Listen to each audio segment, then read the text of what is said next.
안녕하십니까, 박성호입니다. 중국어 사자성어에 런저우 차량이란 말이 있습니다. 사람이 떠날 때가 되면 뜨거운 차가 식는다는 의미입니다. 여러 가지 의미가 있는데 영어로는 out of sight, out of mind로 번역되기도 합니다. 중국 문화에서 차는 사람 사는 이치를 비유하는데 많이 사용됩니다. 렌저우러 차외량이라고 하면 사람은 떠나갔지만 애정은 식지 않았다는 의미입니다. 또 연인 간의 차량러라고 하면 이미 마음이 떠나다는 의미로 사용됩니다. 렌저우 차량은 텐샤 메요 부산시라는 구절과 대꾸를 이루기도 합니다. 사람이 떠나가면 차는 식기 마련이고 천하에 파하지 않는 연애석은 없다. 만나면 언젠가는 이별한다는 이치입니다.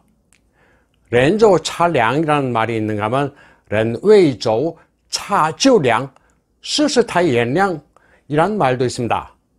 사람이 떠나지 않았는데 차가 식는다는 건데, 이는 사람이 돈과 권세가 떨어지면 주변 사람들이 떨어져 나가는 세태를 의미합니다.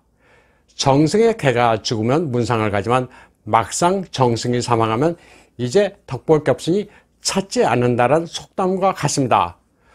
뜨거웠다가 이내 싸늘해지는 세태. 스타이엔량은 부박할 수밖에 없는 인간의 속성을 묘사하는 네 글자입니다.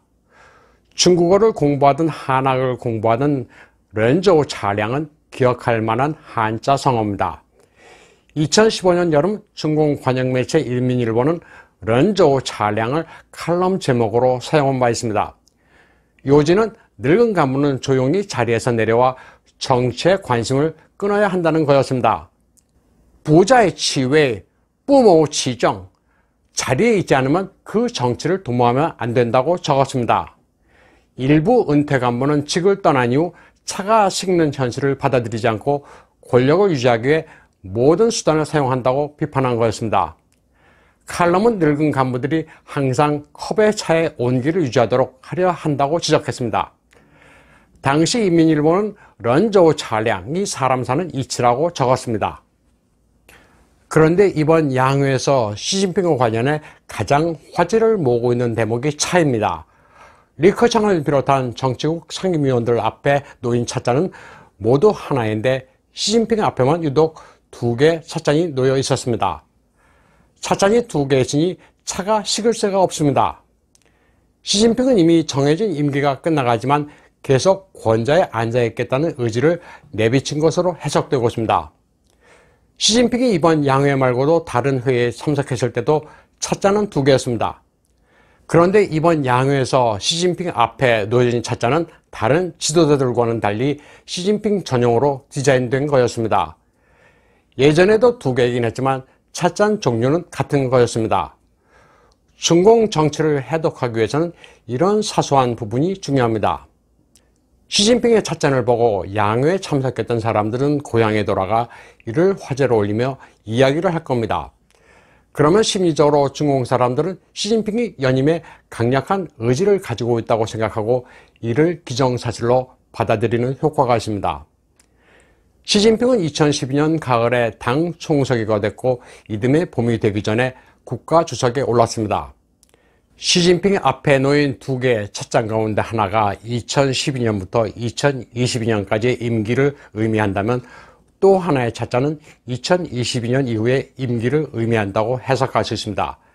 시진핑은 앞으로 얼마나 권좌에 앉아있으려 할지 모릅니다.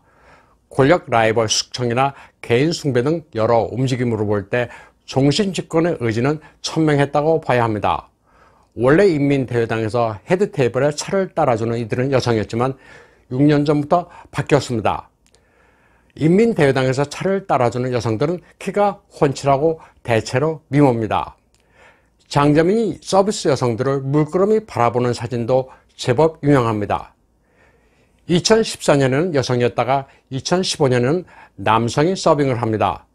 2015년만 하더라도 나이가 지긋해 보이는 남성이지만 그 다음부터는 날카로운 눈매 젊은 요원들로 바뀌었습니다.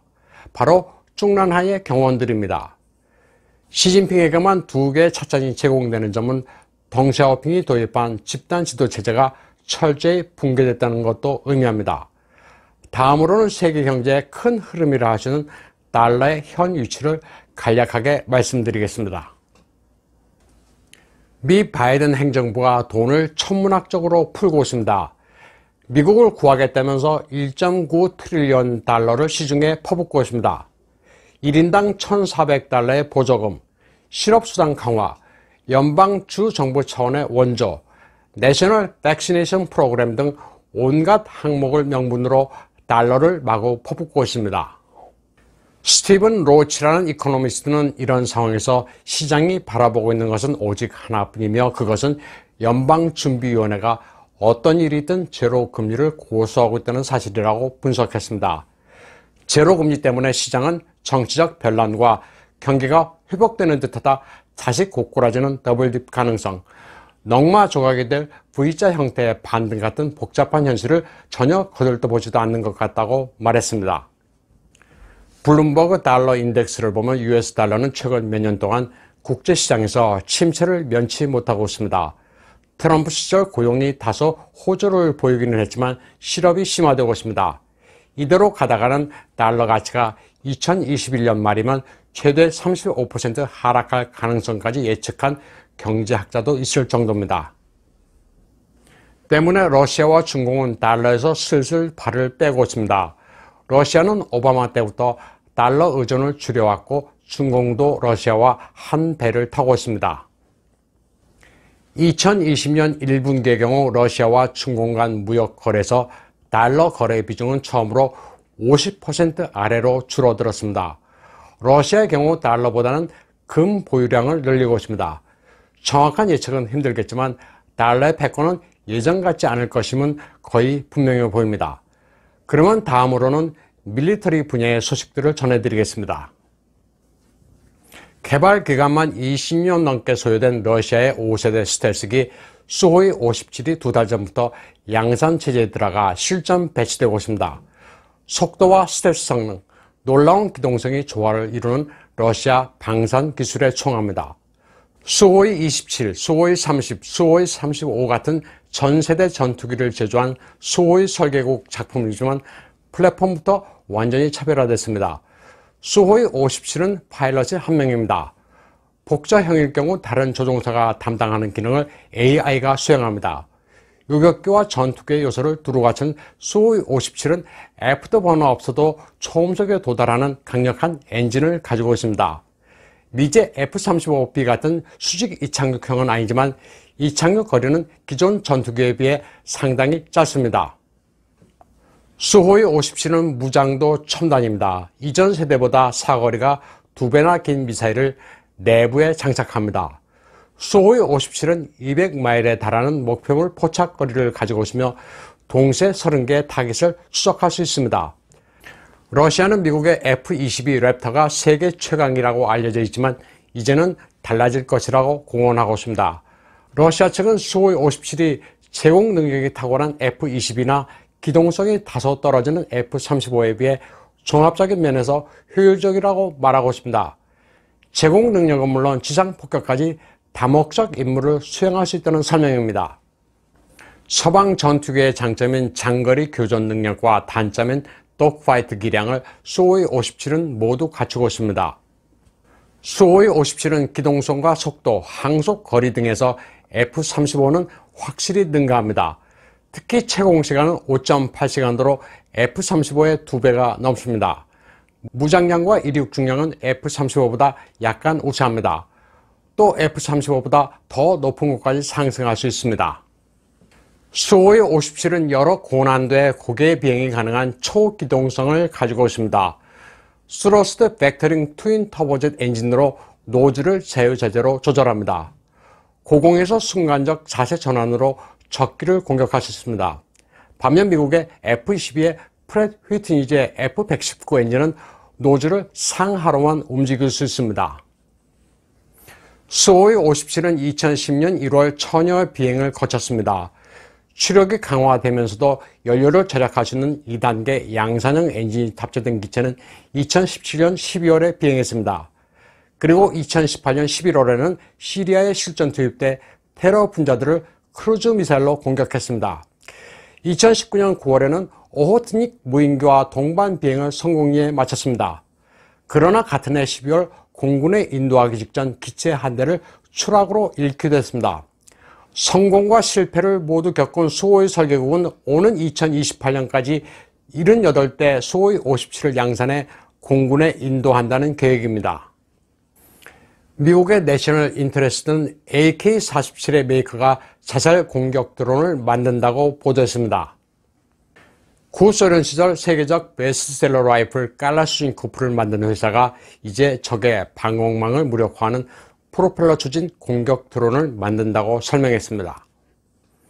워싱턴 포스트는 칼라슈니코프 라이플이 세계를 바꾼다. 이제는 칼라슈니코프 카미카제 드론이란 기사를 게재했습니다. 칼라슈니코프의 공격 드론은 그 정밀도가 미제 스마트밤에 필적합니다. 이 드론의 길이는 121cm, 날개 폭은 95cm, 비행 속도는 시속 130km, 채공 시간은 30분입니다. 이 드론을 조종하는 데는 거창한 시설이 필요 없습니다. 스스로 목표를 찾아 비행합니다. 작전 방향은 40km 정도로 드론이 목표물을 타격할 때까지 화면을 통해 관찰할 수 있습니다. 지상 통제 시설은 자그마한 밴 한 대면 충분합니다. 이제는 적이나 아군이나 공격 드론을 출시할 때가 됐습니다. 그만큼 활용도가 높아진 건데 칼라슈니코프는 드론에 대항할 수 있는 무기도 개발했습니다. 라디오 시그널로 드론을 무력화시키는 이 무기는 사정거리가 2km입니다. 영하 40도의 혹한과 영상 50도의 기온에서도 작동됩니다. 무게는 4.5kg으로 아주 가볍습니다. 보병이 소지할 경우 육안으로 무인 드론을 식별 가능한 500m 거리에서 비행 시스템을 마비시킬 수 있습니다. 적 드론의 위성 항법 신호 제밍은 2km 거리에서 가능합니다. 작은 표적 드론을 날린 뒤 사수가 조준하고 방어실을 당기자 스파크가 발생합니다. 순식간에 표적 드론은 조종 불가능 상태가 돼 추락합니다. 앞으로 미래전에서 드론의 가치는 무궁무진합니다. 참수 공격용의 제법 부피가 큰 드론부터 스마트 밤 역할을 하는 자살 공격 드론, 정찰 드론에 이르기까지 각종 드론이 현재 개발되고 있습니다. 과거 소총에 명가했던 칼라슈니코프가 이제 드론과 드론을 격추시키는 전자총 개발 업체로도 변모하고 있습니다. 오늘 방송은 여기까지 하겠습니다. 시청해주신 여러분 감사합니다.